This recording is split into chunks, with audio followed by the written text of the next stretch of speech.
Man, oh man. So my son got me to open up this can right here of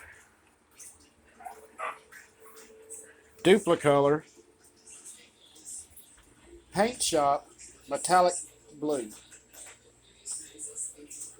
I bought this can like 14 years ago when I repainted my Harley the first time.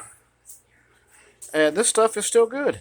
I'm really surprised. There's no sediment in the bottom. I shook it, stirred right up. This is just cool. I figured this can would be bad. Nope. 14 years later, still good.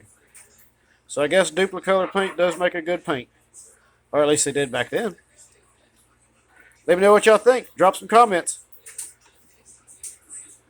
Who knows? I might do a train car with it.